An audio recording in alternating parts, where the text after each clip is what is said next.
김영환 지사의 대표 공약인 의료비 후불제가 다음 달부터 시행됩니다. 국내 첫 사례로 65세 이상이면 혜택을 볼 수 있습니다.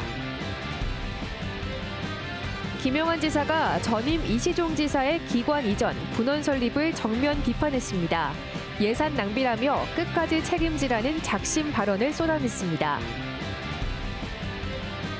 청주시의회 여야가 오늘 원포인트 임시회를 열기로 합의했습니다. 하지만 입장차가 여전해 예산안 처리 여부는 안개 속입니다. 농협 직원들의 횡령 사건이 잇따르고 있습니다. 허술한 감사와 고발 체계가 도마 위에 올랐습니다.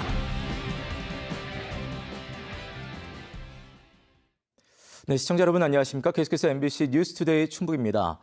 아침 출근길 눈길 조심하셔야겠습니다. 밤사이 한파특보와 대설특보가 발효된 가운데 내렸던 눈이 얼어붙으면서 빙판길 교통 낙상 사고가 잇따랐습니다. 청주와 옥천, 영동을 제외한 도내 대부분 지역에 한파주의보가 내려진 가운데 오전 6시 기온은 제천 영하 11.6도, 충주 영하 6.7도, 청주 영하 6.3도 등 영하 5도 안팎으로 떨어졌습니다. 낮 기온도 영하 5도 안팎을 맴돌면서 추운 날씨가 이어지겠습니다. 또 청주 등 도내 중남부 지역에는 대설주의보가 발효됐고 현재까지 내린 눈은 옥천 2.5cm, 영동 1.9cm, 청주 0.1cm 등을 기록했습니다. 빙판길 사고도 이어져 어젯밤 9시 50분쯤 음성군 대소면에서는 빙판길에 오토바이가 미끄러져 30대 운전자가 다치는 등 밤사이 충북소방에는 교통사고와 낙상사고 7건이 접수됐습니다.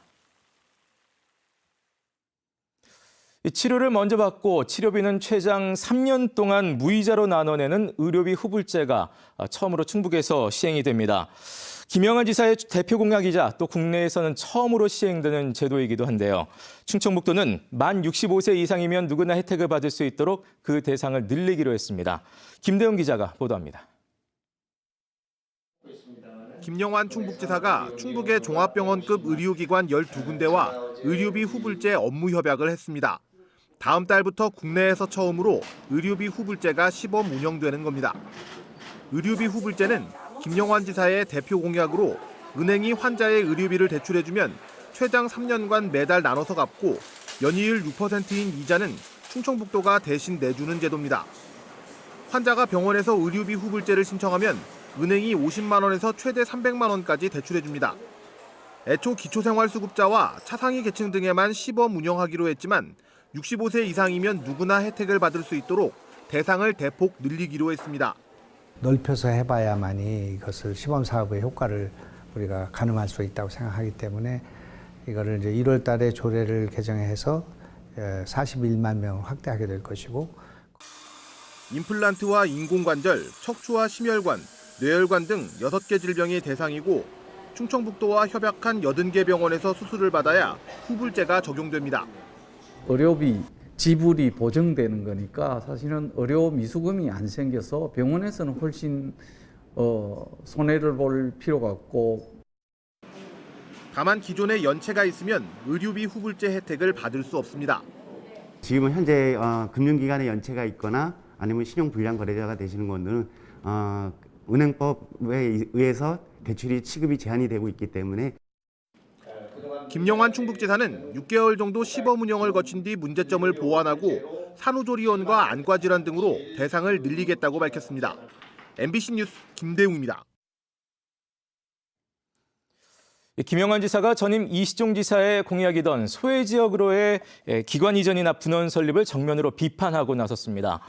동의할 수 없는 예산 낭비라며 예산 통제를 엄격하게 하겠다고 예고하는 한편 이걸 지은 단체장들이 끝까지 책임을 지라며 작심하고 발언을 쏟아냈습니다. 심충만 기자가 전해드립니다.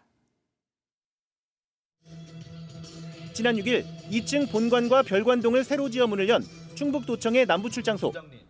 지은 지 10년 된 기존 청사가 좁고 불편하다며 50억 원을 들여 인근에 다시 지었습니다. 전임 이시종 지사의 공약이자 결정입니다. 준비된 개청식에 참석했던 김영환 지사는 2주 만에 자신의 SNS를 통해 수십억 원을 들여 12명 도청 직원을 위해 완공했다고 폄하했습니다. 이어 자치연수원 제천 이전과 농업기술원 남부분원 설립 등 균형 발전을 내세운 전임 지사 시절 사업들을 비슷한 어조로 열거했습니다. 불효불급한 건물과 조직의 질비에 예산이 줄줄 새고 있다며 동의할 수 없는 예산 낭비라고 했습니다. 이미 결정된 거 막을 방법은 없지만 이들 건물에 들어갈 유지 관리비만큼은 엄격히 통제하겠다고 예고했습니다. 그러면서 이걸 만든 사람들이 끝까지 책임지라고 강하게 비판했습니다. 적자를 보는 그런 일, 또 많은 재정이 계속 투자되는 그런 사업들에 대해서는 굉장히 조심했어야 되는데 지금으로서는 제가 막을 수 없는 상황이기 때문에 그래도 문제는 제기해놔야 되겠다고 생각합니다. 김 지사는 취임 이후 반년 동안 자치연수원 제천 이전과 농기원 남부분원 설립 등의 제동을 걸었다가 번번이 해당 지역에 반발에 부딪혀 왔습니다. 한편 최근에는 해마다 수십억 적자인 청남대 개혁을 주문하고 전격적인 인사 조치를 단행해 공직사회에 파문을 부르기도 했습니다. MBC 뉴스 심충만입니다. 청주시의회 여야가 청주시청 본관 철거 예산 합의안 도출에 실패하면서 그제 예산안 처리를 위해 소집된 본회의는 결국 열리지도 못했습니다. 결국 여야는 오늘 원포인트 임시회를 열어서 예산안을 처리하기로 합의했는데요. 하지만 예산안 심사 법정 시한 마지막 날인 어제까지도 입장차를 좁히지 못하면서 과연 처리가 될지 불투명한 상황입니다. 김영일 기자가 전해드립니다. 여야의 치열한 대치 속에 내년도 예산안 처리가 불발된 청주시의회. 예산안 심사 법정 시한 마지막 날인 어제도 여야의 줄다리기는 종일 이어졌습니다. 일단 오늘 원포인트 임시회에서 예산을 처리하기로 하고 협의를 이어갔지만 여야의 입장은 평행선을 달렸습니다. 쟁점인 본관 철거 예산이 포함된 기금 운용 계획에 대해 이견차를 좁히지 못한 겁니다. 일단 국민의힘은 급한 예산안부터 처리하고 본관 철거 예산이 포함된 기금 운용 계획안은 내년 2월 임시회로 미루자며 한 발 물러섰습니다. 원포인트 의회를 열을 때 이제 먼저 본 예산을 통과시키고 이제 문제가 되는 철거 비용이 있잖아요. 그거를 내일 부의하지 않고 2월 임시회 때까지 유보하는 걸로 그렇게 민주당한테 제안을 해놓은 상황이죠. 하지만 본관 철거 예산 삭감을 주장하는 더불어민주당은 즉각 반박하고 나섰습니다. 국민의힘이 원포인트 임시회를 제안하면서 여야 합의로 본관 철거 예산이 빠진 수정안을 만들기로 해놓고 갑자기 유보로 말 바꾸기 하고 있다는 겁니다. 여야 합의의 안으로 수정 기금 동의안을 만들자고 합의했기 때문에 원포인트 의회가 만들어진 된 것인데 실제 변화된 내용이 하나도 없는. 여야는 임시회 직전까지 막판 협상을 이어간다는 방침입니다.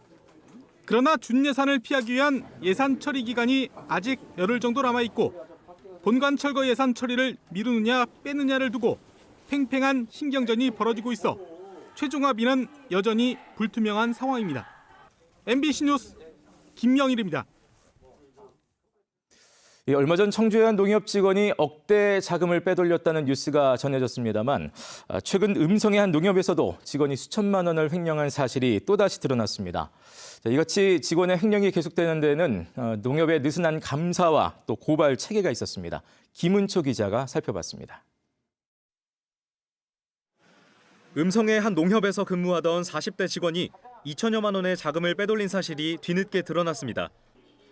경제사업 부서에 근무하면서 조합원들에게 비료를 팔고 돈을 현금으로 받아 몰래 챙겼습니다.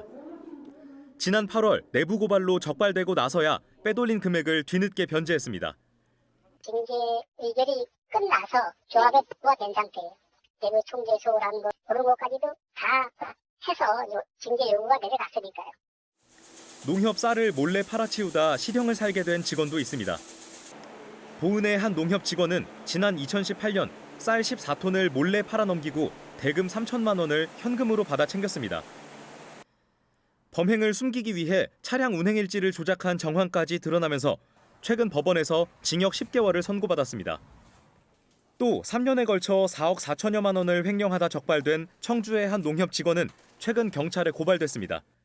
잇따라 터지고 있는 농협의 횡령 사건. 올 상반기에 발생한 횡령 금액만 270억 원. 지난해 횡령액을 모두 더한 것보다도 5배 가까이 폭증했습니다. 전문가들은 허술한 감시 체계가 문제라고 지적합니다. 새마을금고나 신협수협과 같은 상호금융기관 중 농협은 덩치가 가장 큰데도 감사 기간은 제일 느슨하다는 겁니다. 농협보다 훨씬 더 자산 규모가 작은 신협과 수협 같은 경우에도 매년 회계감사를 하도록 돼 있는데 이렇게 규모가 큰 농협이 매년 감사를 안 한다는 게 좀 이상하죠. 또 횡령 사실이 드러나더라도 1억 원 미만은 고발하지 않아도 된다는 농협중앙회 규정 때문에 실제 형사 고발까지 이어지지 않는 경우도 많습니다. 음성의 해당 농협은 지역본부의 감사 결과를 바탕으로 조만간 징계위원회를 열고 형사고발 여부도 검토하겠다고 밝혔습니다. MBC 뉴스 김우초입니다. 군사기지법상 비행안전구역인 공군비행장 인근에 체육시설 조명을 무단 설치한 청주시가 감사원의 감사를 받았습니다. 감사원은 내수체육공원 암벽장과 내수하수처리장의 테니스장에 공군과의 협의 없이 조명을 무단 설치한 청주시를 상대로 감사를 벌였습니다. 또 지난 2017년 내수체육공원 실시계획 인가 당시 공군과 협의가 누락된 점도 감사 대상입니다. 군사시설보호법에 따르면 비행안전구역에서 항공등화로 오인할 우려가 있는 유사등화는 금지되고 설치에 앞서 국방부 장관이나 관할 부대장과 먼저 협의해야 합니다. 충주시의회가 충주댐 개통 광역상수도 3단계 건설에 대한 규탄 결의문을 채택했습니다. 충주시의회는 수자원공사가 주민 희생만을 요구하는 사업을 강행한다며 송수관로 주변 개발 제한 등으로 인한 불편 해소 대책을 마련하라고 요구했습니다. 한편 충주 지역에서는 최근 완료된 광역상수도 2단계 사업과 관련해 충주 지역 공급량이 당초 약속보다 적다는 반발 여론이 일고 있습니다.